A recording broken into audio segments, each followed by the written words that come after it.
Brian, it'd be fair to say now that the producer offset scheme is kind of bedding down at this stage. Here we are, November 2007. Are you able to say now, with its details more or less finally in place, how you see it delivering its objectives?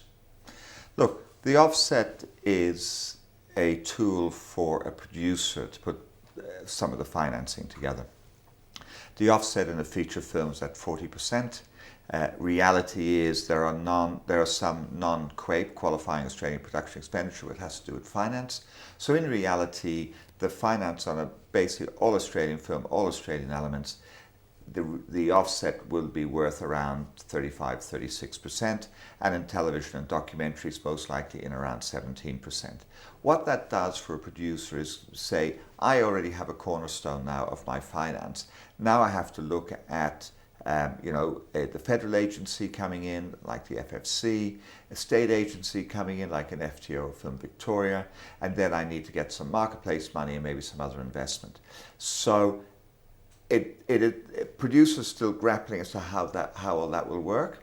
The FFC together with AFTRS and with the KETA have done seminars in all states to start talking about it, listening to questions, trying to answer them, and also with producers giving live examples of how you can use it. That was Sue Maslin talking about documentary, Paul Barron talking about TV programs, and Marion McGowan talking about feature films. So a lot of questions were asked. We're trying to, as the FSC that have to administer this, is to take all that on board and try and explain as best we can to the constituency. The FFC is now about to issue the guidelines around the offset. Basically with the offset what happens is it's legislation. From legislation you have to create the rules that govern the legislation. Then you have to do an explanatory memorandum in conjunction with the rules, and then you do the guidelines. All that is now done. It is in front of a senior counsel for final legal check-off. It then goes to the FFC board for final approval, and so by the end of November this will be open for business. It'll be on the FFC website and people can start applying. Now, a couple of things I'd like to clarify. One is a really important understanding that the policy is entirely driven by the government and controlled by the government. Yes. So the FFC doesn't have a sort of an option to vary the rules. No. This is part of the Tax Act. Yes, the FFC, the new agency, will administer it, but that's really what we're doing.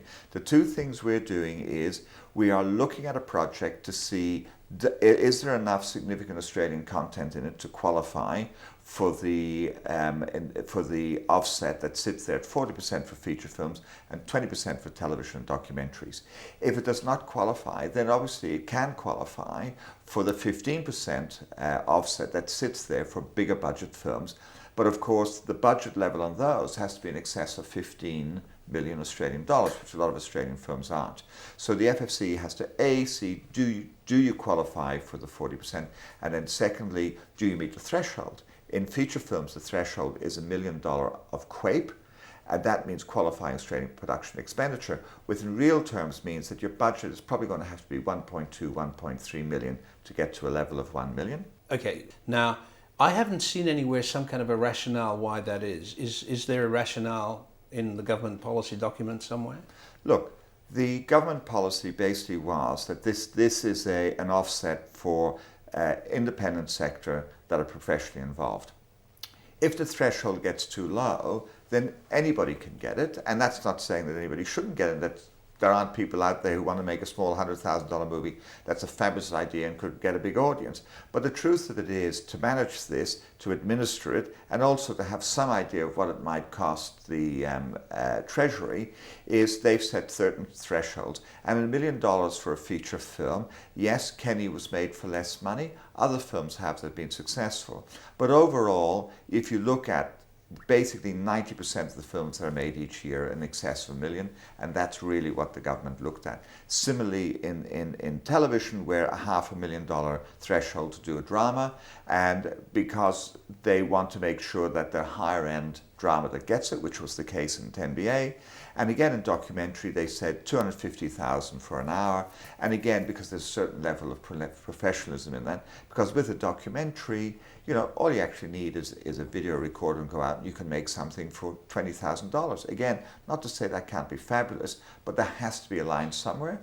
And if you look at the domestic documentaries that the FFC funds, that we do together with the broadcasters, in general, those budgets are all around 250, 300,000, and that's why that threshold was found.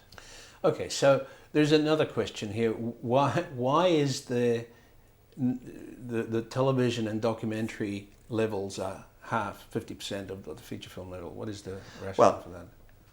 Firstly, well, most importantly, is that in documentary and television, you have a broadcast that comes in with nearly half the money. In feature films, we know distributors are only putting up about 5%.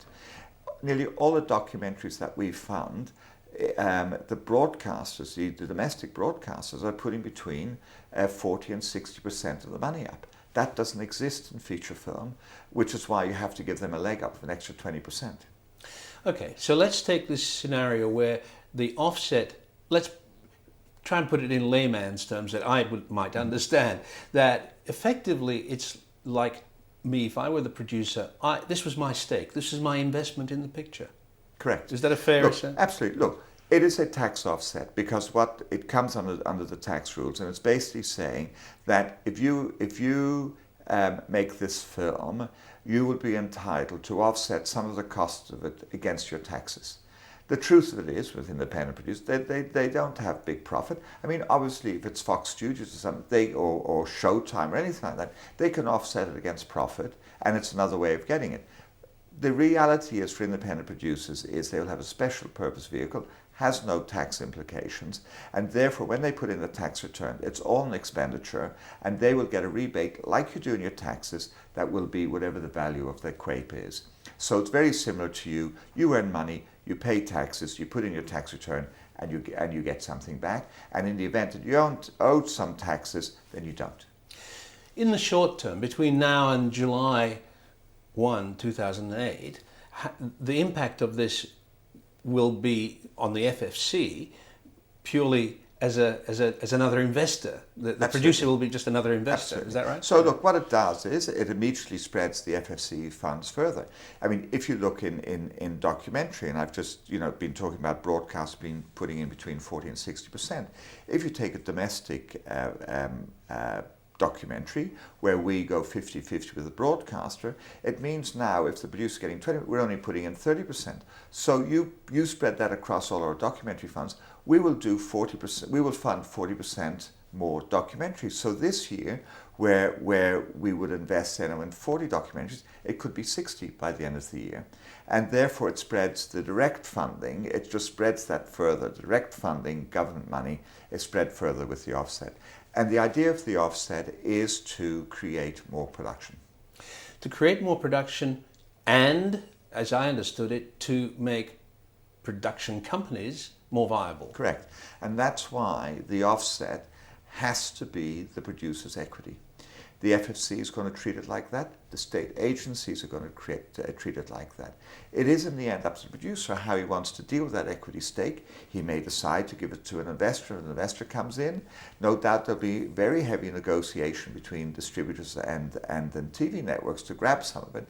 But the policy is there to create cash flow for producers, and that is done by treating their money that they put into this offset is their equity position, so that they will earn money from first dollar returns. So they will have an equity position.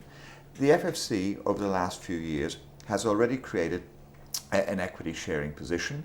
The FFC has already said that it will share some of its income with the producer, and has been doing that up to about 20-25% of what we get back goes to a producer depending on level of marketplace, etc. This is just another form of doing it, and it's totally in the control of the producer, and they can use that to barter to get other investment.